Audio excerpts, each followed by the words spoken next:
What if a graveyard didn't want you to leave? We think of them as final resting places, sanctuaries of silence and memory. But what if, for some, they are not places of rest at all? What if they are prisons? Hunting grounds? What if the silence is broken by a whisper right behind you, and the stone cold you feel isn't just the marble of a tombstone, but the touch of a hand reaching out from the other side? Tonight, we aren't just telling ghost stories. We are taking you on a journey to four corners of the globe, to four of the most terrifying, most active, and most aggressive cemeteries in the world. These are places where the dead do not sleep, and after hearing their stories, neither will you. Hello, and welcome. For centuries, we've been fascinated by what lies beyond the veil. But some places on Earth seem to be thinner, where the veil is torn, and the energies of the past bleed through into our world. Cemeteries are the most obvious candidates for this phenomenon. They are repositories of grief, tragedy, and sometimes unimaginable suffering. Today, we are exploring four locations where that suffering has festered, creating environments so charged with paranormal energy that they have become infamous. We'll look at the history, the legends, and the chilling eyewitness accounts of physical and psychological attacks. Our journey begins in the cold, damp heart of Scotland. Our first stop is Greyfriars Kirkyard in Edinburgh. By day, it's a historic and even beautiful place. But when the sun goes down, a part of this cemetery known as the Covenanters' Prison becomes one of the most feared locations on the planet. To understand the haunting, you have to understand the history. In the 17th century, this area was used as an open-air prison for over 1,000 Covenanters, religious dissenters who opposed the king. They were held here in horrific conditions for months. They starved, they froze, they were subjected to brutal punishments. Hundreds died and were buried right where they fell, in unmarked graves. But the focus of the terror here isn't one of the prisoners. It's the men who persecuted them. Sir George Mackenzie, a vicious Lord Advocate nicknamed Bluety Mackenzie. He was buried here in 1791 in a large, ominous structure called the Black Mausoleum. For centuries, he rested. But in 1999, a homeless man seeking shelter broke into his tomb, supposedly desecrating the coffin. In doing so, he unleashed something that had been dormant for centuries. They call it the Mackenzie poltergeist, and it doesn't just make noise or move objects. It attacks. Since 1999, there have been over 500 documented attacks on people who take the ghost tour that passes the mausoleum. People report being pushed, scratched, and even burned by an unseen force. They emerge with visible marks on their skin. Others suddenly feel ice cold, nauseous, or are overcome with a sense of pure dread and have to be led away. We're not talking about feelings. We're talking about documented physical assaults. Dozens of visitors have collapsed, their bodies covered in scratches and bruises. The sheer volume of reports has made Greyfriars a hotbed for paranormal investigation. Teams have recorded electronic voice phenomena, or EVPs, with voices clearly saying, "Get out," and "I'm not at peace." The city council even had to lock the Covenanters' prison section off from the public, only allowing access through official guided tours because the activity was so intense and so dangerous. This isn't just a spooky story. It's a public safety issue rooted in a paranormal phenomenon. The energy of Bluety Mackenzie, fueled by the suffering of his victims, has created a vortex of malevolence that actively harms the living. From the raw, violent energy of Scotland, our next stop takes us to a place of haunting beauty and tragic secrets, La Recoleta Cemetery in Buenos Aires, Argentina. This isn't your typical graveyard. It's a city of the dead with grand, ornate mausoleums lining cobblestone streets. It's breathtaking, but beneath the beauty lies a story so chilling it has become a cornerstone of Argentine folklore. This is the tomb of Rufina Cambaceres. In 1902, on her 19th birthday, Rufina seemingly collapsed and died suddenly. Her family, devastated, had her interred in this very mausoleum. A few days later, a groundskeeper heard strange noise coming from inside the tomb. When it was finally opened, they made a horrifying discovery. The inside of the coffin lid was covered in scratches. Rufina's fingers were bruised and broken. The horrible truth was that she hadn't died. She had suffered a cataleptic fit, a condition that mimics death. She woke up in the dark, buried alive, and died of a heart attack from the sheer terror of her situation. Visitors to La Recoleta have reported hearing screams and crying coming from Rufina's tomb. Security guards have seen the ghostly figure of a young woman wandering the cemetery streets at night, testing the doors of mausoleums, as if trying to escape. Her spirit, they say, is forever trapped in the memory of her horrifying final moments.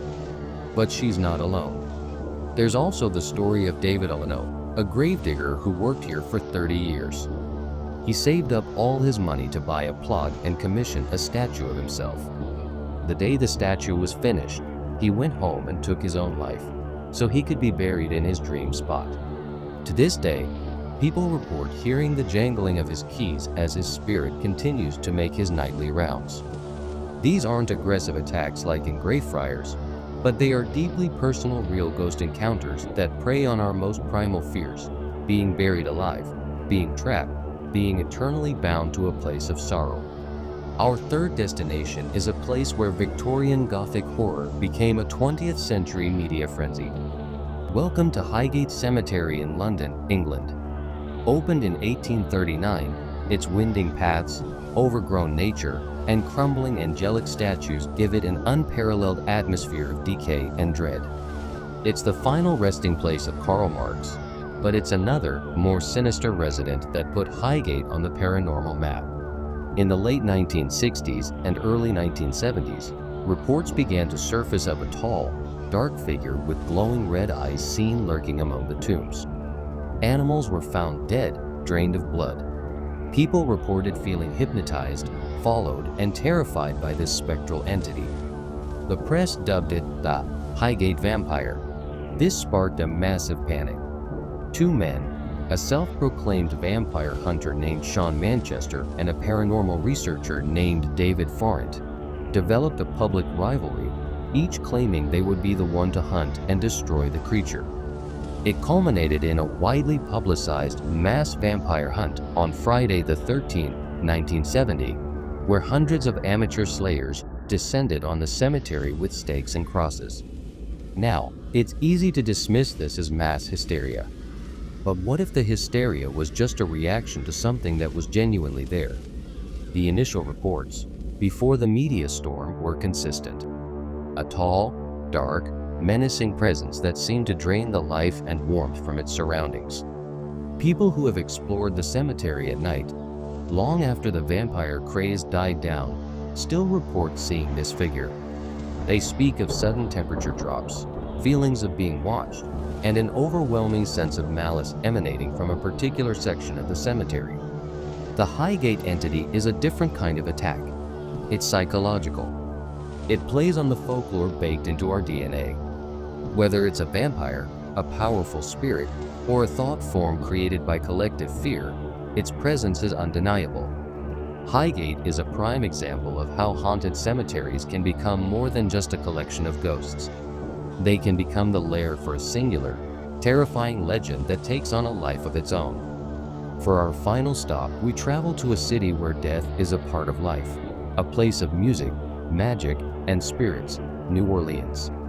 And at the heart of its spiritual world is St. Louis Cemetery No. 1. Because of the city's high water table, the dead here are not buried but interred in ornate, oven-like tombs above the ground. It's the oldest cemetery in the city, and it feels like another world. Among the many spirits said to haunt these maze-like aisles, one reigns supreme, Marie Laveau, the voodoo queen of New Orleans. In the 19th century, she was the most powerful and revered voodoo practitioner in the city. Her tomb has become a site of pilgrimage. People come to ask for her help, and the legend says you must follow a specific ritual. Turn around 3 times, knock on the tomb, and mark it with 3 X's. Then, you ask for your wish. If it is granted, you must return and leave her an offering. But what if you don't? This is where the attack comes in. Legend says that if you disrespect Marie Laveau, or if you receive her favor and fail to show your gratitude, her spirit will hound you. People have reported being plagued by misfortune, nightmares, and a constant feeling of being watched after visiting her tomb and failing to complete the ritual. It's not a physical push or a scratch. It's a spiritual curse, a lingering darkness that follows you home. Her spirit is said to be fiercely protective of her legacy and her resting place. Security guards and visitors have also seen her apparition, a tall woman in a white dress with a red and white turban, walking silently among the tombs, sometimes accompanied by a huge, spectral snake. Of all the haunted cemeteries we've looked at, this one feels the most interactive. The spirits here, especially Marie Laveau, demand respect. They are not just echoes of the past. They are active forces that can influence your life, for better or for worse. To enter St. Louis number 1 is to enter into a contract with the spirits who dwell there. Rake it at your own peril. 4 cemeteries.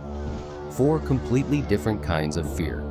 The violent, physical rage of a poltergeist in Scotland. The tragic, suffocating sorrow of a girl buried alive in Argentina. The legendary, psychological terror of a vampire in London. And the powerful, spiritual judgment of a voodoo queen in New Orleans. These places remind us that death is not always the end.